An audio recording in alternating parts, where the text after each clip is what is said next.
Assalamualaikum warahmatullahi wabarakatuh. Selamat pagi anak ibu semua. Semoga pagi ini anak ibu tetap dalam keadaan sehat walafiat, amin. Anak ibu tidak bosan-bosannya ibu memberitahu atau berpesan kepada anak ibu semua agar tetap menjaga kesehatannya. Nah, pagi ini anak ibu kita langsung saja Ibu akan menjelaskan sedikit materi tema kita. Anak ibu bisa buka buku tema 3, subtema 4, pembelajaran 5. Ibu akan menjelas di sini tentang proses terjadinya hujan.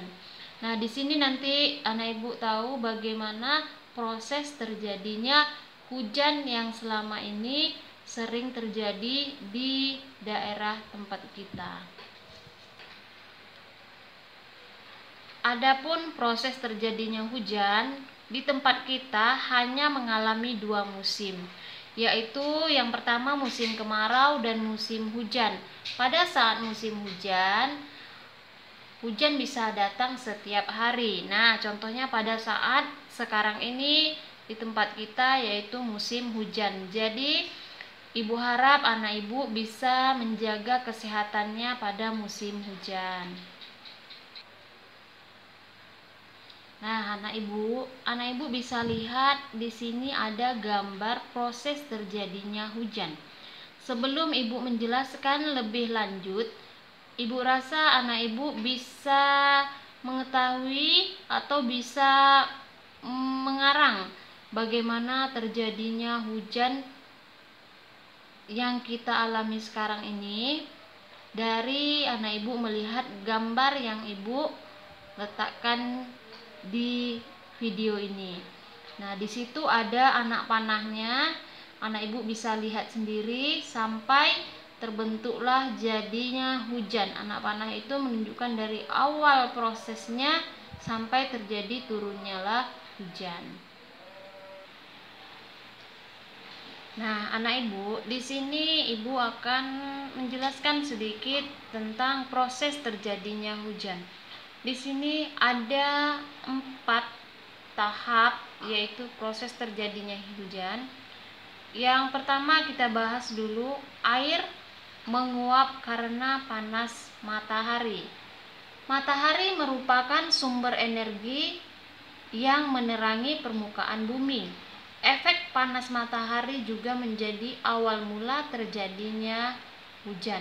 Panas matahari menyebabkan air menguap ke udara, baik itu air laut, air sungai, atau air danau. Nah, anak ibu, untuk yang selanjutnya yang nomor 2 yaitu proses yang kedua yaitu uap air menjadi padat dan terbentuklah awan. Nah, pemadatan uap air dan menjadi sebuah embun. Embun terbentuk dari titik-titik air kecil sehingga suhu udara semakin tinggi dan membuatnya memadat menjadi awan. Nah, sekarang proses yang ketiga. Proses yang ketiga yaitu awan kecil menjadi besar karena hembusan angin. Yang tadi awannya masih kecil, ketika ada angin berhembus, maka awan itu membentuk menjadi besar. Kumpulan awan-awan kecil kemudian menyatu, maka terbentuklah menjadi langit berwarna gelap. Maka kita biasanya menyebutnya pada musim mendung, awan mendung yaitu berwarna biru. Nah, di sini ada penjelasannya. Adanya hembusan angin kemudian membuat awan yang sudah terbentuk bergerak ke tempat lain. Kumpulan awan-awan kecil kemudian menyatu sehingga terbentuklah awan yang lebih besar. Setelahnya, awan besar bergerak ke langit atau ke tempat dengan suhu lebih rendah dan warnanya menjadi semakin kelabu. Nah, disebut di sini semakin kelabu. Itulah yang disebut kalau kita bisa melihat hari mendung. Awan berkumpul menjadi satu, kemudian warna awan tersebut menjadi kelabu. Di sini kita sering menyebutnya yaitu hari mendung. Nah, anak ibu, ini yang terakhir, maka terjadilah turun, hujan pun turun. Nah, setelah awan semakin kelabu, titik-titik air menjadi semakin berat.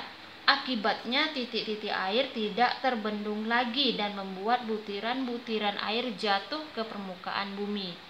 Dari sinilah proses terjadinya hujan berlangsung, di mana air hujan akan membasahi daerah sekitarnya.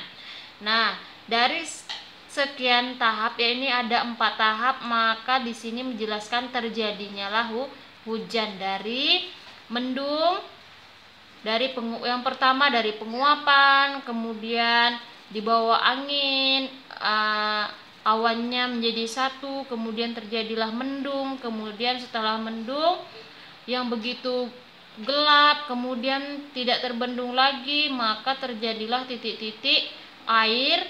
Kemudian yang biasa kita sebut air hujan itu pertama gerimis, kemudian terjadilah hujan deras.